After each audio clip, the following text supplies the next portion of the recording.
Welcome to another episode of The Real Estate of Things. I'm Nate Tronfio with Lima One Capital. Today we have Dr. Adam Gower going deep into the road of capital raising, the good, the bad, and certainly a little bit of the ugly that we're seeing in the market, and how syndicators and how even investors should be looking at things. Adam, I'm excited to dive into all things money, but let's talk in today's market. What's going on with capital raising? What are some of the trends that you're seeing right now? All right, fine. So, the world has changed, as you well know, Nate. Interest rates have gone up. Capital calls are becoming more frequent from sponsors that took on variable rate or debt and are now facing, low maturities, increased interest, increased insurance rates, flattening rents against projections, etc., etc. We all know the story. In fact, I hate to do this to you, but we're going to date stamp this. We're at the end of September 2023. Who knows what's going to happen, next month or the month after.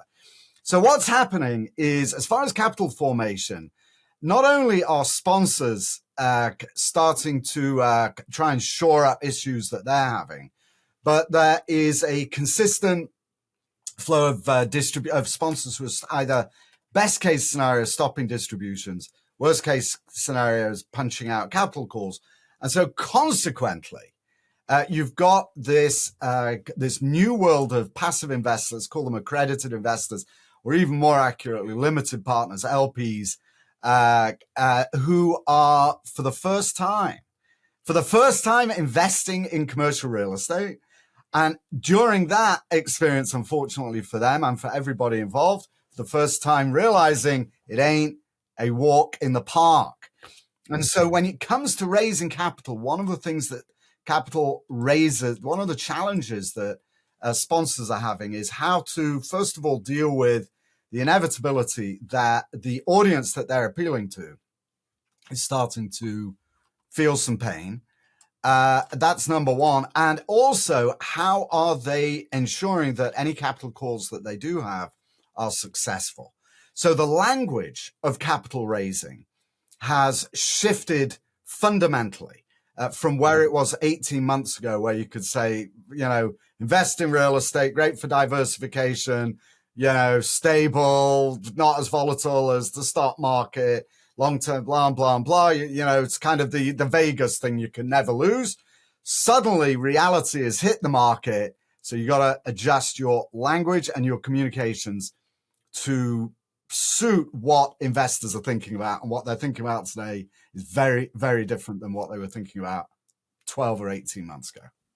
So break down that, communication language that, if a sponsor operator is running into challenges and they're not hitting their performance and business plans, how do you go about those conversations, and what language are you typically seeing people use there? This entire board behind me is the answer to that question. But I will try and keep it brief. In short, Nate, seriously, I've been through this. I started in this business. I don't even want to tell you I started in 1982 because I know I don't look remotely close to being old enough to go that far, but I did, and I do. So I've been through a couple of major downturns, and I know exactly what happens. I worked for a sponsor who completely failed in the 1980s. Unfortunately, I lost everything. And then I went through the global financial crisis. So that was the savings and loan cycle. Then I went through the global financial crisis, fortunately selling out, returning significant returns to my capital, to all of my investors, right before the music stopped. So they saw me as a genius. Most of them did. Others weren't so happy for whatever wacky reasons they had. And then I went into dealing with several $1 billion of non-performing commercial real estate collateralized loans for a major bank, and then for one of the top private equity real estate funds in the world. And the number one mistake, by the way, this is a very long way to getting an answer to you, but the number one mistake that sponsors do is they stop communicating. That's the mistake. How do you communicate? Communicate. And what typically happens is that seriously, I don't mean to, seem to be trivializing this at all. It is the number one most important thing to do. What happens is that sponsors immediately think, first of all, they don't want to portray, especially first-time sponsors. Sponsors not been through a downturn before. In other words, anybody that has entered this industry as a syndicator in the last 10 years, right, basically have never seen anything, even more actually. I mean, in 2012, it was already pulling out. You go about 10, 12 years, really. Actually, no, it would be less, because 2012 was when the Jobs Act passed and general solicitation. Basically, the last 10 years. So the instinct is to think, well, I've spent my entire life raising money for all these deals that I'm in, portraying this positive persona and this positive attitude to commercial real estate investing. And now, hell, I can't, my DSCR, my revenue is 80% of what I owe on debt alone. I can't do the upgrades I've thought. I'm behind on payments to contractors. The bank is starting to knock on the door. I've got a maturity coming up, et cetera. Interest rates have quadrupled, et cetera, et cetera. Their instinct is to shut down and not to communicate with investors, because you don't want to. This is like psychology. Seriously, I'm actually, my undergraduate degree was political psychology. So I actually looked at psychology. And so the instinct is to shut down, because you want to, number one, continue to portray this positive view on the world.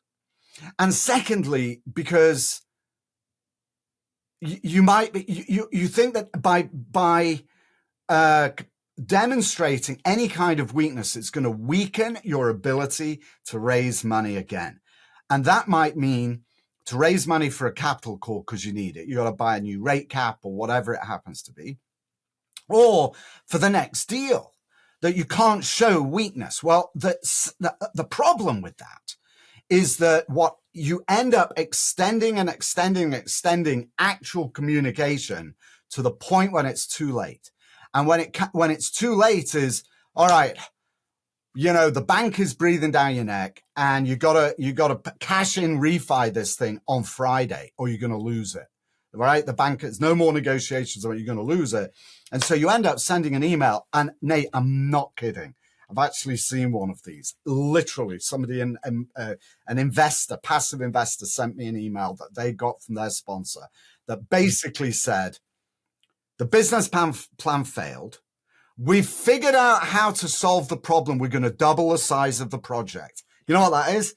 That is digging your way out of a hole. That basically, digging your way out of a hole. We're going to double the size of the project. According to clause 3.0.1, you owe us 50%. That's the capital call clause. And we need it by Friday. And if you don't send it to us, you're going to be diluted by 30%. Here are the wiring instructions. And literally, that was literally the email. And they had not communicated at all with their investors for 6 months.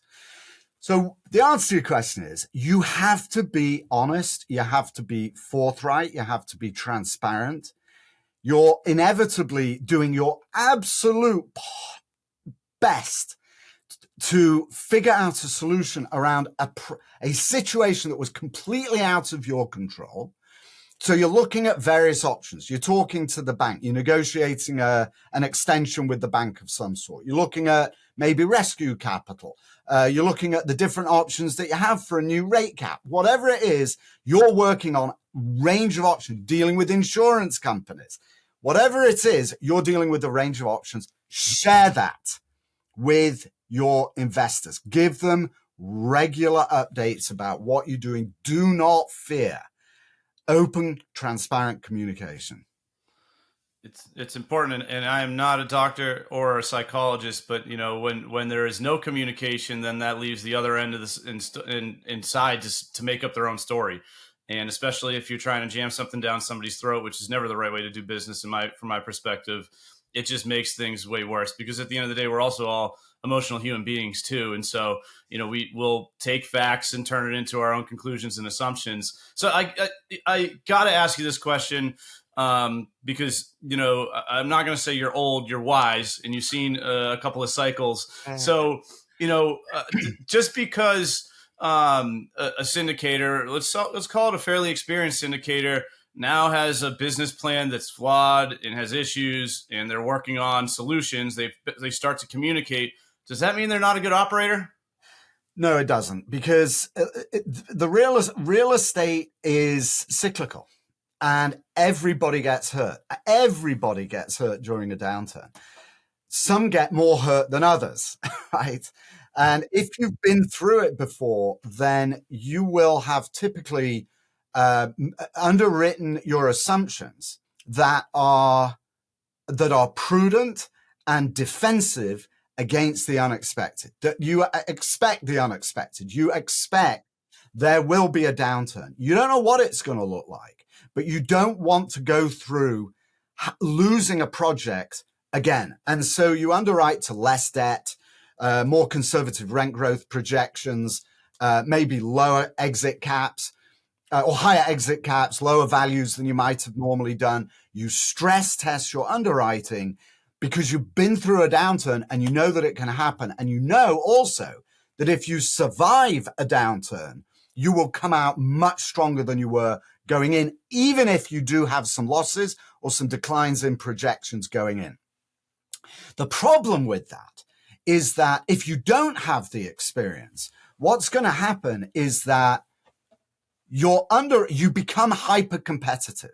And so let's say I'll give you an example, whisper price on a deal of 10 million, just pulling this out of my ear. If you are able to borrow, and you're a bridge lender, so I know you've been seeing this. So you've got a $10 million whisper price on a deal, but you're able to offer more flexible terms to a borrower than agency debt.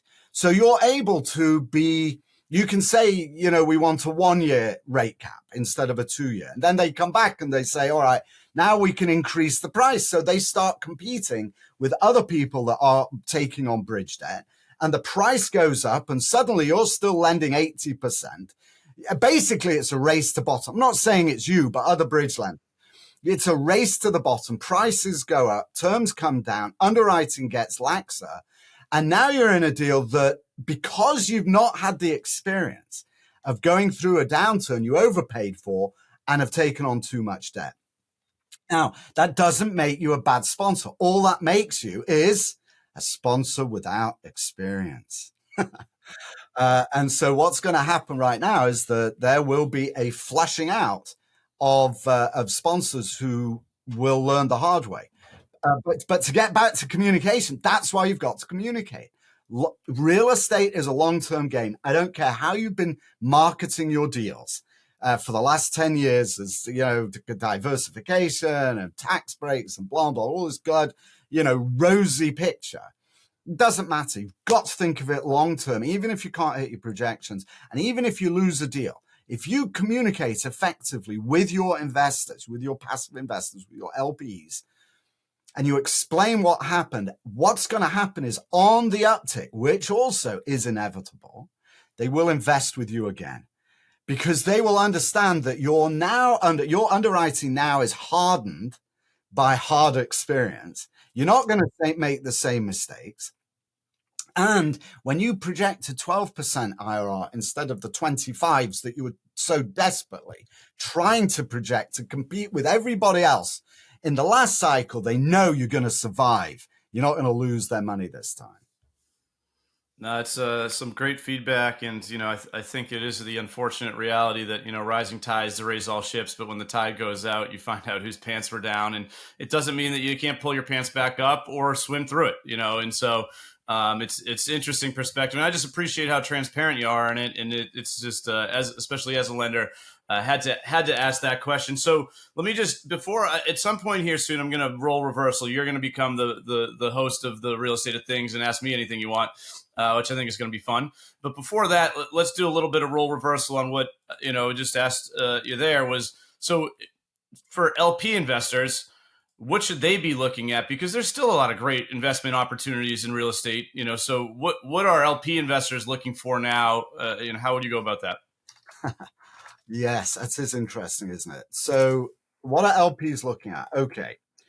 So the LPs, so the sponsors, the GPs that are out there looking for deals, there is one word at the moment that is dominating all decision making: patience. Patience. Be patient.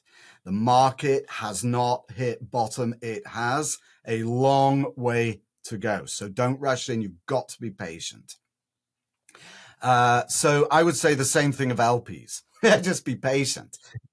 Look, the fact is this, that the market has to reset. The entire market has to reset pricing, period.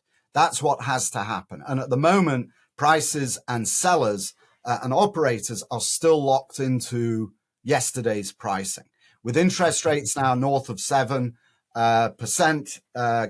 cap rates have to go up. And as cap rates go up and meet those baseline interest rates or debt levels, equity is being wiped out. And so pricing has to reset. As soon as you start seeing pricing reset, that's bottom. And what that means is that you can start to underwrite for a slow climb out of the recession. So if you can demonstrate that the pricing that you're getting on an acquisition it does make sense under these new reset assumptions of new interest rates, new rent growths, new insurance rates, new costs, et cetera, then you're looking forward, that's when you can start to buy. But the GPs that I'm working with are not seeing that yet. I'm looking at a lot of deals at the moment, and I have not seen anything that comes remotely close to making sense. And so I would say that what you should be looking at right now is just be patient. I know that's not the answer you want to, but you got to be patient. No, it's the real real estate answer. I mean, you said it earlier too. I mean, this can be a short game for people if you really think you can flip properties. Now's probably not the time where you can do that confidently or easily unless you're truly buying at a deep discount. But to your point, I haven't seen anywhere near enough price capitulation between buyers and sellers. And so you got to have a long-term investment horizon. And it's harder to do with debt where it is and rents flattening, as you said. So it's how would you describe, you talked earlier a little bit about capital calls. Have you seen a wave of it? Is the wave building up? Talk to me about the severity of that. Yes. So, all right. So this whole thing here is actually part of a book that I'm writing, almost done. Capital calls and rescue capital, I think I'm going to call it. I might call it. The other thought was eat a frog for breakfast or get eaten by a shark for lunch, which means you got to suck it up or you're going to get eaten up, basically. Yep. But I haven't quite decided. So hopefully I'm a bit behind on it. Hopefully this week or next I'll have that finished. So this is what LPs typically see, and this is what. And so the book is part of a training program. So I really want to help. I've been through this. This is a disaster for a lot of people. It's going to be a real struggle. And I want to help people pull through it effectively. So the first thing that happens if the sponsor is not effective is they stop communicating. So the first sign from an LP is crickets. It's actually written on the board here somewhere. Crickets. They get crickets. They stop hearing anything. They don't get responses to questions. The next thing that happens is distributions stop. That is a sign of really serious problems. Right? There's something really bad going on. So you want to, an LP wants to be looking for exceptionally good, candid, transparent communication from their sponsor all the way through. So that's kind of a baseline. Then what happens is the sponsor's doing his or her job properly. They will have a capital call. They will say, look, we're short of capital for these reasons. They will have educated. This is what I call real estate syndication education 2.0. We just had 1.0. What's the IRR? How do you save taxes, right? What's diversification? What's multifamily? What's office? What's data center? What's self-storage, et cetera, This is real estate education 2.0. And that is, okay, this is what happens when the market turns on you. So you got now sponsors need to be educating their investors on the language of a downturn so that when they do have a capital call They have educated their investors to understand, we're doing our best. This is why we think this is a good decision for you. It's up to you to make that decision. As far as numbers, which is actually what I thought you asked, I think actually was the basis of your first question, like what kind of percentages? And I did ask you a little teaser question before we started, and you did give me a rather surprising answer, because most of the bridge lenders that I've been speaking to, or actually the brokers who have been providing bridge debt, I should say more accurately, and the securities attorneys that I've also been talking to are saying that of the newcomer sponsors, i.e. the last 10 years, people that have not been through it before, fully 80 to 90% are facing severe cash shortages right now. And that wave is already hitting. We're working, we get sometimes investors call us and say, our deal I invested in, the guy's gone totally quiet. Can you help us out? And I call them, say, look, I'm getting calls from your investors. Maybe we can help you. I can certainly help you in communications and how to do that, not to worry about it, how to do that effectively, because now you've got to be a capital raiser in a different world altogether. But we can also provide capital, just as a side note. So we're able to come in and help. And also we help sponsors maximize the amount that they can raise in a capital call from existing investors. And it's just a different kind of capital formation than it was, during a bull market. It is during a bear market. So my very long way of answering your very short question, I could have given you a short answer. 80 to 90% so far of those who are new to the industry, i.e. within the last 10 years, from what I'm hearing, are facing severe cash shortages. And that is not good. Now, there's also that you specifically said that is new investors, and that has been a big premise of yours. And as a lender, it's a core belief and practice of ours, a proof of execution. If you've done it before, you're more likely to do it again. So I think let's take that time in this show. One of my first times here doing this, for a little bit of role reversal. So Adam, what might you want to ask me as the now new host Thank for a you. couple of minutes at the least of the real estate of things? I really appreciate it. All right. So I'm actually really drilling down on this. I think that, I don't know if you've read The Big Short, Michael Lewis's Big Short, about the story of Mike Perry and how he underwrote it. I actually think the exact same thing is playing out now in commercial real estate as happened then in residential real estate. So in that kind of context. Right. So I really, really want to learn here. So you're a multifamily bridge lender financed by a REIT. And so how does that work? Are you a balance sheet lender? Is that what is balance sheet? So the way that works, and this is a question, is that you will raise your own equity and then the REIT provides a proportion of that. Is that right? You've like, if you have actually, our equity comes from the REIT, and then all of the earnings spit into and through to our parent company REIT, which gets distributed out to stakeholders. Okay. So it's traded stock. Interesting. Okay. So they provide 100% of the debt. We are owned 100% by a publicly traded REIT. Okay. They didn't give us an equity investment into our business. They own us. They saw enough value in the credits that we produce that provide enough yield that hit their bogeys and return matrices for them to produce out to their stakeholders as a publicly traded company. I see. Interesting. Okay. Other bridge lenders, again, just to situate you properly, other bridge lenders are different. They'll go out, they will raise from equity partners, let's say 250 million, and then they'll go to the JPMs of this world who will bring in 750. So they got $1 billion. They'll then deploy that, create a CLO, a collateralized loan obligation, and then sell that on to investors. Is that yeah? Correct? So absolutely. So your institutional is sort of, as you call it, the A piece. They get money back first, and then your originating lender who had the equity infusion from institutional is the B piece, and then they do that to fund up. They fund loans up to a critical mass until you have enough critical mass, enough loan volume to then sell off. Essentially, you call it like bonds. which is something that we do. We don't operate fully in the commercial loan obligation realm.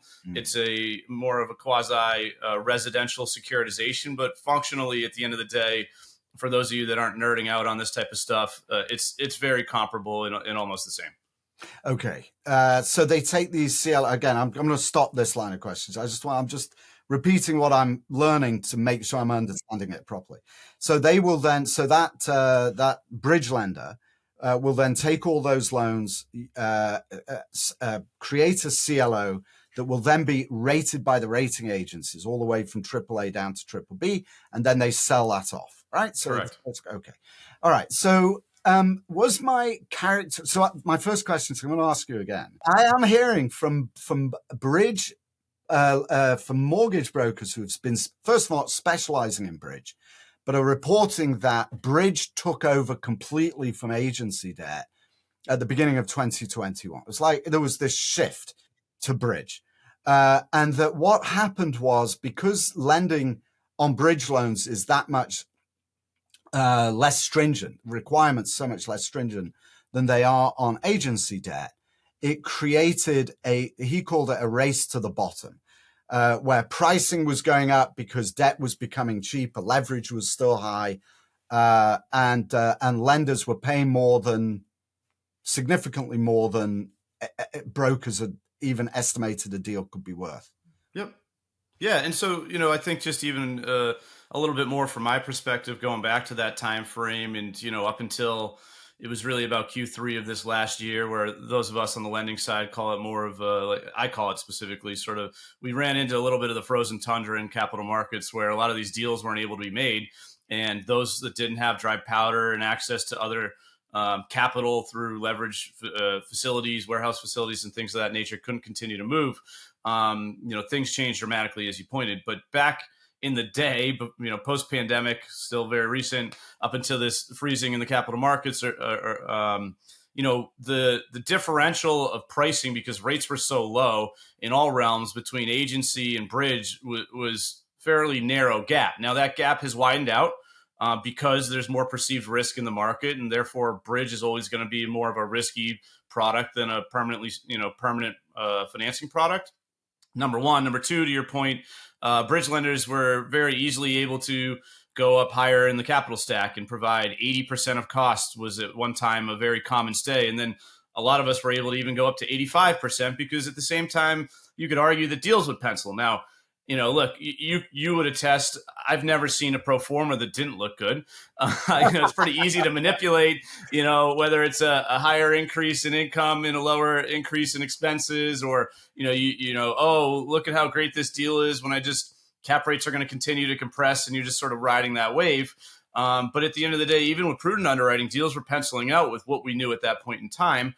And so therein lied, exactly what you said. What happened is, if we give more buying power, more leverage, you can pay more for a property. And at the same time, debt's always cheaper than equity in most markets. And so it was easier. Why wouldn't I take more debt? And I have confidence to execute. I've either done it before, I haven't done it before, but look how easy it is. It's all sunshine and rainbows investing in commercial real estate. Right. And the other thing is, so you talked about how much, 2 billion in the last couple of years, like 22. We did. I mean, since we're a publicly traded company, we did a little under 2.3 billion in single family and multifamily bridge, and a little bit of single family perm debt last year, 2022. In 2022. Okay.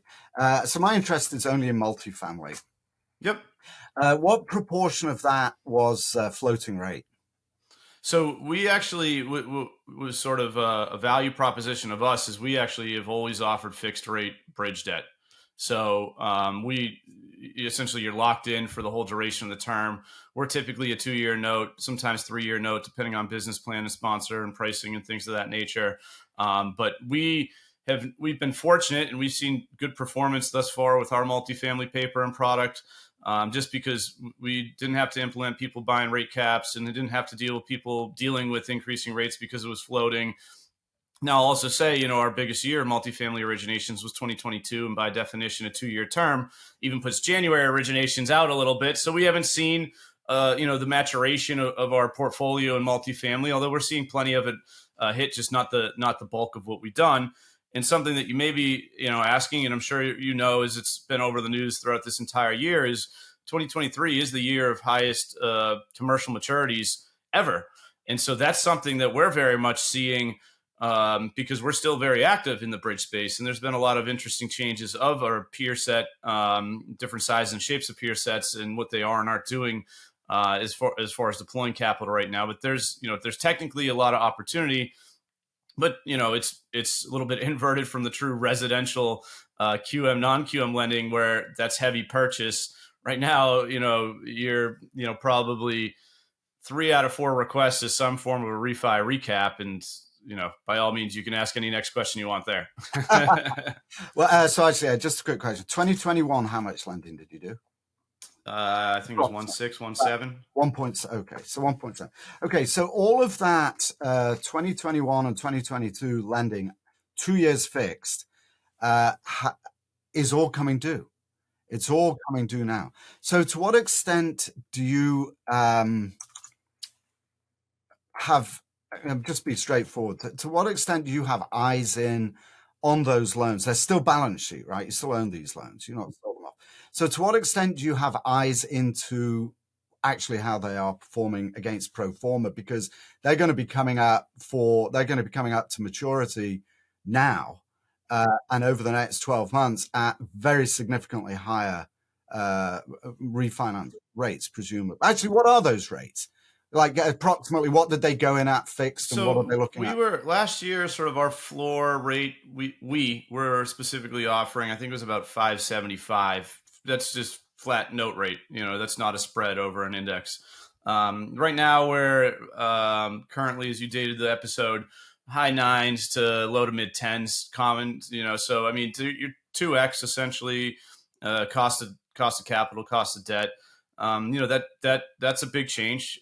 We do allow for extensions on our bridge notes. Typically it's 1 year extension, but just as our cost of capital has raised, that has to be passed along. And so, we're having those conversations with sponsors. And, as far as, we have, you sort of knew, we all know what's coming, although candidly, we and I specifically thought coming into January that we would be deep in the throes of it already. So we've been preparing as much as possible, which for us as a lender is really diving deep into our asset management practices and ensuring that we're collecting everything on a quarterly basis and trying our best to analyze it, spreading it back to the original underwrites. To your question on how many business plans have hit pro forma, it's probably less than more, but it's really more about the variation of how much they are hitting or missing. But I think at the same time, there's still this whole rising tides raise all ships. And so even with missing in your pro forma, you've seen cap rates continue to compress, and we've lent in a lot of secondary and some tertiary markets, and those markets are still performing well. What it's translated to is that most people that originally were taking the bridge note to then get agency and hold them and deliver, some portion of return of capital to their original investors or themselves, and eventually hit, over a 4 or 5 year or 7 year period IRR, which I always saw the high teens, but, of course everybody wants higher. So 20s, wherever they were targeting. A lot of people are now having just to make the decision to just liquidate and sell and return capital, either simply return or just with lower returns, or some of them without returning capital, of course. And there's obviously it's fair share of stuff that just truly ends up not performing. But just like you said, when with LP investors, we as a lender, as we try our best to communicate frequently, we have covenants around quarterly financial collections. If borrowers aren't communicating with us, our antennas go up, and that's a red flag. And so my advice out, same as you said, is, work your deal's going good, bad, or indifferent. When your lender's calling on you for an update because you owe them financials, or you're getting 6 months, 3 months away from maturity, communicate, be transparent. There's not many to any high realm of lenders out there that were loan to own shops in these last couple of years, because why would, people would have loved to own assets, but at the end of the day, we make just as much yield on being on the credit side of the business. So, so that's the same advice that you gave, I would give to borrowers as well, is make sure you are in communication, because we all want this to work out well. even though it is going to be a little choppy. It's interesting to say that as a lender. So I came into East West Bank in 2007, and they'd done, I don't know how many billions of lending, commercial real estate collateralized lending. My job was to sell notes. Actually, I was a real estate guy, so non-performing loans, and to minimize losses, basically. And so what I learned in that experience, and actually also after the savings and loan crisis, and that's the early 90s. And this is really, please, if you're a sponsor facing challenges right now, if there's nothing else to listen to, this is it. If you do the right thing during a downturn, if you communicate with your lender and with your investors, you will do well afterwards. If you do not, you might as well go and find a job, because you will never do this again. You have to communicate even bad news. So let me ask you a couple of questions, actually, Nate, if you don't mind. For the extensions that you are beginning to look at, just generically. So if you do a 1-year extension, are you resetting the rate and allowing the delta between the 5.5 and the 10, let's call it, to be deferred and added to the principal? How are you structuring that? Typically no. Typically not. We're again we have current. I'm sorry. You're resetting at the higher level, are you, for an extra year? Yeah.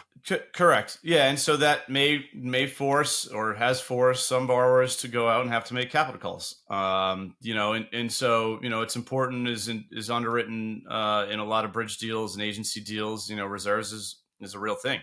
And so sometimes people have to pull out of pocket to do it. Although, those that have executed or even moderately executed, there has been pretty sizable rent increases from 2020 plus, even before that, even 2021 plus, and even some of early 2022, although it's, as you said, flatlined a little bit. And so, a lot of times as people, even if they didn't execute 100% of the business plan, they're still driving in higher cash flow than they were anticipating and able to support it. And at the same time, others, it really accelerates the plan on what they need to do to, further take on permanent debt or liquidate the asset. Are you seeing capital calls being successful? It's hard for me to say because we, as on the credit side, we don't get overly involved on the equity, but I can't say I've seen a ton be successful on loans that we're working through, just because of there hasn't been a ton of them yet, candidly, Adam. So what I can say is that on the inflow of deals that we see, which is a lot, there are plenty of bridge lenders that just their current credit box is acquisition only. I'll only finance an acquisition. We're not that. Of course, we're way more conservative on a refi recap than we would be on an acquisition. But what ends up penciling out a lot of times is, a cash in refi. And our challenge is, and you referenced it earlier, our challenge is, typically, when you see a bridge loan to a bridge loan, that means there's some realm of failed business plan. And the toughest thing for us to underwrite in today's world, given some of these scenarios, there's plenty of good ones. There's plenty of ones where, especially we see a ton of lease ups on new product. I mean, there's a lot of new product that's coming to market still, and just got CO, and they need a bridge lender for timing bridge to lease up the property. Those are great plays. We love that. And then there's plenty of ones that they just didn't fully hit the business plan, and our job is to identify did they just completely fail, and where are they at in the business plan? I mean, if you had a 2-year note and you're 25-50% of the way through, it's most of the time not going to be something for us.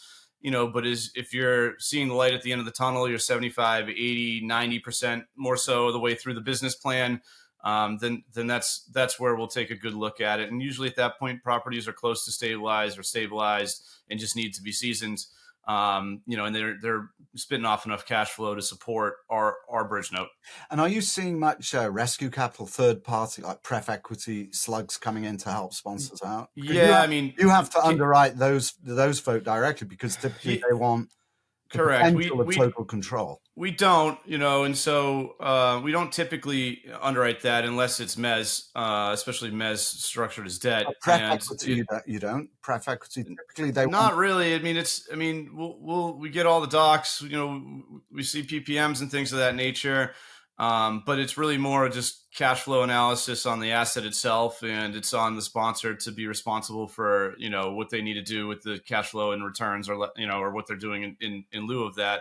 What I can tell you, being very friendly with a number of lenders and originators on the agency side, a big focus of a lot of what was bridge originators that also did agency. There's not a lot of bridge to write right now because it's hard for stuff to pencil out, and so they're focused on the agency takeout of bridge notes in its agency and mezz. And so that is a fairly common focus, depending on the different types of lenders out there that are looking to slap mezz on top of their original, on top of agency to pay off their original bridge notes. So they're now remaining with the mezz piece on top of agency debt.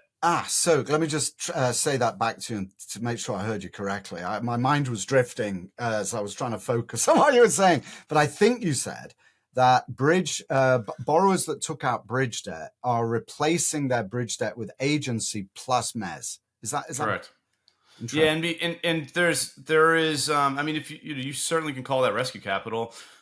We don't place mezz. We don't do anything second positions. We'll only do first position, first trust deed notes. But there are lenders out there that know that, they need to make sure that they don't have a large book of non-performing loans for somebody to work out or sell. And so in order to do that, they'll take a mezz piece and, write the agency, which is, originally they were expecting 75 to 80% in agency debt.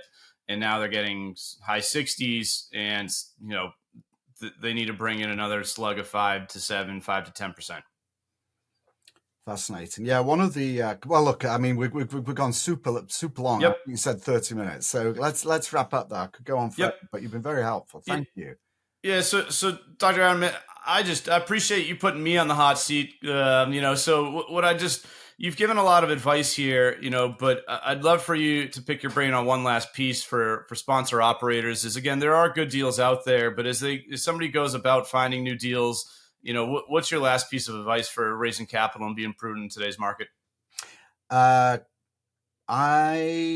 would say be really conservative on your underwriting. You talked about having a pro forma.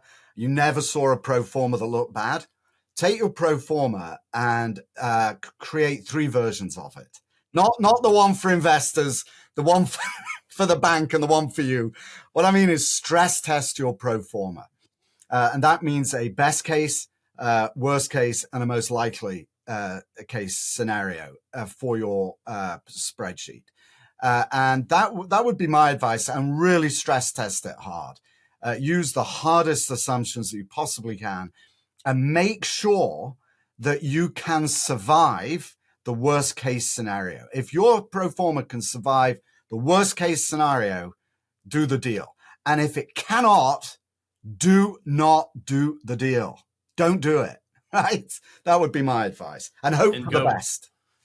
Yes, and go back to your one word, because you had me at the edge of my seat when you said there's one word, and you had a small pause. It's patience. Patient capital can be smart capital, especially now. So, Adam, I just appreciate you not only sharing, but doing a little role reversal here with me, man. And just thank you so much for adding a ton of value to the Real Estate of Things audience. Yeah, I really enjoyed the call, and I really appreciate you allowing me to reciprocate. But it's been a really interesting conversation. Thanks, Nate. Awesome. We'll have to bring you back. We'll see what's on the other side of some of what we're dealing with here. Absolutely. Yeah, anytime. Yeah, things are moving very quickly. It's a very cool market to be in.